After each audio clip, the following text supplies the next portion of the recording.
nós vamos dar início ao briefing da terceira reunião do Grupo de Trabalho de Infraestrutura do G20. Falarão conosco hoje Martin Barbosa, coordenador do GT, Antônio Freitas, subsecretário de Finanças Internacionais e Cooperação Econômica, Lúcia Darós, coordenadora de Foros e Organismos Internacionais. Nós vamos começar primeiro pela fala do Antônio, que vai nos falar sobre o evento em Foz do Iguaçu, depois do Marden, que vai nos falar um pouco sobre os trabalhos do grupo, e depois da Lúcia, que vai nos falar um pouquinho sobre como foi o evento paralelo. Depois a gente abre para perguntas, tá bom? Olá, boa tarde. Foi um prazer muito grande a gente ter trazido essas reuniões aqui para Foz do Iguaçu. Nós estamos chegando na metade da presidência brasileira do G20 e trazer um encontro do grupo de infraestrutura para Foz do Iguaçu, que para além das belezas naturais, conjuga aí a presença de Itaipu e de uma tríplice fronteira, foi muito importante para o grupo de infraestrutura e para a presidência brasileira do G20. Na verdade, foi a primeira reunião do grupo de trabalho do G20 que não se realiza numa capital. É bom se destacar isso. E nós tivemos uma acolhida muito positiva aqui da população local, de Itaipu. Os delegados estrangeiros gostaram bastante de poder conhecer, participar de uma reunião aqui conosco. Então, nós estamos bastante satisfeitos. Como eu disse, ultrapassamos a metade da nossa presidência. Estamos olhando cada vez mais a aproximação da cúpula ao final de novembro e os trabalhos estão se desenvolvendo bastante bem e nós estamos naquele momento de refinar as entregas, os chamados deliverables, que vão ser apresentados aos líderes em novembro no Rio de Janeiro. No caso do grupo de infraestrutura, a gente pode avançar bastante em cada uma dessas entregas, dessas prioridades. O Marden aqui, que tem coordenado com excelência os trabalhos do grupo, vai poder detalhar um pouco das negociações que tiveram aqui e também vamos ter a satisfação de ouvir a Lúcia aqui sobre o evento paralelo que foi organizado pelo BID, com a parceria com a Urbia e com o apoio de Itaipu também e de outros atores na data de ontem. Então, realmente é uma satisfação poder encerrar mais essa reunião com um sentimento assim, de dever cumprido e de que as coisas estão se encaminhando para um desfecho bastante positivo para o Brasil e para a comunidade internacional, né, que está tão carente assim, de planos multilaterais que funcionem com efetividade e substância, que é o que a gente está conseguindo fazer em alguns dos grupos de trabalho, e especialmente no de infraestrutura. Obrigado. Como o nosso subsecretário mencionou, esse momento da gente começar a fazer algumas entregas, né? O grupo ele tem 4 prioridades e para uma delas a gente conseguiu, felizmente, concluir as negociações de um relatório que traz recomendações para o financiamento de infraestruturas resilientes à mudança climática. Então, esse relatório traz uma série de orientações a partir de práticas dos países do G20 e esse relatório será submetido para consideração dos ministros de Fazenda e presidentes de bancos centrais na reunião que nós teremos em julho. Além dessa prioridade, que está praticamente concluída, nós temos 3 outras prioridades que estão sendo debatidas. Estamos debatendo mecanismos para mitigar riscos cambiais e atrair investidores privados. Estamos debatendo também de que forma as ações dos governos e dos privados nos serviços de infraestrutura podem contribuir para mitigar a pobreza e também de que forma as infraestruturas fronteiriças, né, de fronteiras binacionais, elas podem ser financiadas e podem ser viabilizadas. E aí, por isso, mais uma vez, a localização de Foz do Iguaçu se torna emblemática. Para essas 3 outras prioridades, a nossa expectativa é continuar os debates e concluir as negociações na próxima reunião do grupo, que vai acontecer em meados de outubro. Eu vou falar um pouco sobre o evento paralelo que ocorreu ontem, sobre desenvolvimento sustentável de infraestrutura natural, com apoio do Banco Interamericano de Desenvolvimento. Infraestrutura natural são ativos naturais, que podem ser verdes, azuis, eles podem ser utilizados para turismo, para manejo de florestas, para conservadorismo, e a importância deles é trazer um benefício para a sociedade, ao mesmo tempo que nós os mantemos conservados. O evento trouxe 2 painéis, com especialistas falando sobre a gestão de parques e florestas. Nós tivemos o ICMBio e o Serviço Florestal Brasileiro falando sobre concessões de parques e concessões de florestas. Um exemplo foi esse programa do Serviço Florestal Brasileiro, que está há 15 anos mantendo florestas em pé, ao mesmo tempo que estabelece regras para a sua exploração, mas mantendo, ao mesmo tempo, a floresta em pé. E tudo isso foi muito interessante porque nós trouxemos o modelo brasileiro para esses países do G20, para que isso seja reverberado no mundo, né, que seja uma inspiração aí também para esses países, e trouxemos formas de financiamento no segundo painel. O segundo painel foi muito interessante quando trouxeram formas de mobilizar tanto capital privado quanto capital público para a gente trabalhar esses ativos naturais. E foi muito emblemático a gente fazer esse evento no Parque Nacional do Iguaçu, né, que é um ativo natural brasileiro, que recebe hoje 2 milhões e meio de visitantes por ano, de 160 países. Então, um grande exemplo aí de PPP, de concessão e de infraestrutura natural brasileira. Eu sou a Luciana, sou editora do site do G20 Brasil. Eu queria fazer uma pergunta especialmente para o Marden, mas podem comentar também se acharem pertinente, mas em relação à questão da infraestrutura resiliente para se adaptar e mitigar, né, as mudanças climáticas. Assim. Entender se esse conceito é um conceito consensual entre os países do G20, né, e como que está essa discussão, né, que talvez fosse uma coisa muito longínqua para a gente, e agora a gente está vendo que não, é uma discussão e um debate urgente, né, assim, no mundo inteiro, e, se possível, trazer um pouco, dentro dessa entrega, né, trazer um pouco exemplos também de fora do Brasil, de virtuosos, de boas práticas ou inspiradores, que a gente já possa entender um pouco, assim, para que rumo a gente está indo em relação a isso. Muito bom. Esse tema, ele despertou muito interesse no grupo. Existe um entendimento comum de que é um assunto urgente, não é algo para o futuro, é algo para agora.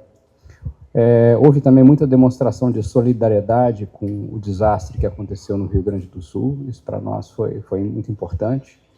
E, como você bem mencionou, esse, na verdade, não é um trabalho feito pelo Brasil e nem um trabalho feito pela OCDE, que está nos apoiando nesse projeto. Ele é um trabalho de todos os países, né? Então, nós coletamos experiências e a ideia é ter um compilado de melhores práticas. Até aqui, essas melhores práticas, elas apontam para 3 grandes eixos, né? O primeiro deles é a importância de termos bons mecanismos de avaliação de risco. Entender onde estão as grandes áreas de risco para que os governos e os privados possam atuar. O segundo deles é tentar incorporar a preocupação com a resiliência climática no nosso planejamento de longo prazo. Que a nossa estrutura de orçamento, que a nossa estrutura de planejamento possa ter atenção para questões climáticas e que a gente possa se preparar, que a gente possa antecipar ao invés de ficar reagindo aos desastres. Terceira questão, que é muito ligada à área de atuação dos ministérios, é como financiar isso. Porque essas intervenções para criar infraestruturas climáticas resilientes à mudança climática, elas têm um custo. E aí a discussão é de onde vem esse dinheiro. E a gente identifica aí uma série de potenciais mecanismos, estamos identificando uma série de potenciais mecanismos que podem contribuir, como, por exemplo, emissões de títulos, colaborações de bancos multilaterais de desenvolvimento e muitos outros, inclusive engajamento do setor privado em alguns casos.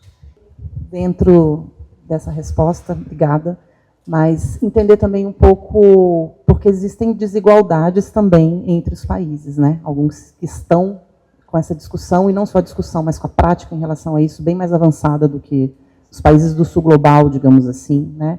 Se isso tem vindo à tona e como tem se colocado, já que a gente também sabe que os países mais ricos são os principais emissores, digamos assim, né? E aí tudo se linka também com transições energéticas, enfim. Mas como está essa discussão também com esse olhar para o sul global, para os países do sul global, o Brasil incluído, claro. Sim, sim. Existe essa preocupação com as capacidades diferentes dos diferentes países de lidar com esses problemas. Por isso o grupo enfatiza a questão de avaliação de risco, né? A avaliação de riscos permite que países com menor capacidade possam endereçar questões mais urgentes. né, porque a gente precisa, como um país de renda média, né, ter maior atenção a como gastar bem, né, não basta simplesmente ter todas as nossas infraestruturas resilientes à mudança climática. Nós temos que priorizar aquilo que vai causar um impacto maior e endereçar nossos recursos ali para que a gente tenha um bom gasto de recursos públicos e que a gente também possa engajar os privados. Mas, ao mesmo tempo, o grupo chama para discussão os bancos multilaterais de desenvolvimento e faz um apelo para que os bancos multilaterais de desenvolvimento cooperem com os países, principalmente os países com menores capacidades, países menos desenvolvidos. Então, o relatório tem, sim, esse olhar, né, e a gente busca endereçar isso por meio da colaboração com os bancos multilaterais de desenvolvimento. Se puder complementar um pouco, como vocês devem ter notado, né, é um relatório técnico, são discussões técnicas dos países, do grupo de trabalho bastante técnico, que é o grupo de infraestrutura. Então, para além dessas questões que o Marden colocou, a gente poderia, sim, colocar esse tema dentro de um contexto mais amplo, no sentido da sua pergunta, na questão da desigualdade entre os países, da desigualdade do sul global. E como é que eu conectaria um ao outro? Né? Você tem a questão, por exemplo, de acesso diferenciado à fonte de financiamento internacionais. Você pode politizar essa questão, acrescentando que, para uma transição justa, que é o que se discute muito em outros grupos de trabalho, na Força-Tarefa de Mudança Climática, no Grupo de Finanças Sustentáveis, os países que mais poluíram, que mais contribuíram com o aquecimento global, têm a responsabilidade de contribuir mais com os efeitos de mitigação e também de adaptação. E os compromissos que foram acordados em Paris, em outras grandes organizações, em 2015, em outras grandes organizações internacionais, eles não estão sendo cumpridos pelos países desenvolvidos, pelos países ricos, não estão sendo cumpridos por uma série de razões, né? Questões domésticas internas deles, você tem conflitos, né? Uma parte importante do que poderia estar sendo destinada à ajuda ao desenvolvimento está sendo empregada para financiar conflitos, por exemplo, e outros temas bastante problemáticos da conjuntura atual. Uma questão adicional que poderia ser colocada também é as desigualdades no sistema financeiro internacional. Por exemplo, há países que são emissores de moeda reserva e que se financiam a taxas de juros muito baixas. Essas taxas de juros, que durante muito tempo estiveram lá embaixo, elas subiram bastante com a pandemia e atualmente a taxa de juros básica americana está em 5%, 5 e pouco, o que é um nível bastante alto. Isso impacta toda a cadeia de financiamentos que bate nas economias em desenvolvimento. Então, são questões que estão muito além do escopo do grupo de infraestrutura, do relatório da OCDE, então elas não estão diretamente refletidas, mas elas perpassam tanto o grupo de infraestrutura quanto vários outros trabalhos que nós temos desenvolvido pelo G20. São questões, vamos dizer assim, estruturais, que estão sendo tratadas em boa medida no IFA, no Grupo de Arquitetura do Sistema Financeiro Internacional, mas, como você colocou no começo da sua intervenção, o G20 é um grupo member-led, né, com os membros na liderança, que define por consenso, então determinadas questões têm sensibilidades bastante agudas, então há possibilidade de se discutir, de se melhorar, de se aprimorar o sistema, mas há também limites importantes que todos os países se defrontam. O Brasil tem procurado avançar com esses debates, tem propostas ousadas, por exemplo, a tributação dos super ricos, é uma proposta que vai no cerne da economia política global, mas, como todas as propostas, vamos dizer assim, um pouco mais estruturais, ambiciosas, elas demandam tempo, elas demandam um processo de negociação lento e intenso, para que elas possam se materializar, muitas vezes levando anos, né? Então, são temas que transcendem, às vezes, o espaço de uma presidência, ou mesmo de uma sequência de 3 presidências de países em desenvolvimento, como Índia, Brasil e a próxima que nós teremos de África do Sul. Então, esse era um complemento assim, que eu poderia fazer, levando a questão para temas para um contexto que vai um pouco além do relatório em si, ou das possibilidades aqui do grupo de infraestrutura, sem com isso diminuir o mérito de um relatório que vem numa hora muito importante para o Brasil, né? Logo após a tragédia que nós tivemos no Rio Grande do Sul. Quer dizer, o governo brasileiro está liderando no plano internacional uma discussão que vai diretamente de encontro com as necessidades que nós acabamos de ver importante de financiamento de investimentos resilientes à mudança climática. Então, pessoal, tem espaço para a última pergunta, se houver. Tranquilo? Pessoal, a gente encerra então esse briefing à imprensa. Nós falamos com Marden Barbosa, coordenador do GT de Infraestrutura, Antônio Freitas, subsecretário de Finanças Internacionais e Cooperação Econômica, e Lúcia Darós, coordenadora de Foros e Organismos Internacionais. Eu peço desculpa, gente. obrigado aí, pessoal. Ótima tarde. Ótima tarde, obrigado por todo o trabalho aí. Acho que agora a gente fechou um ciclo aí, mais um.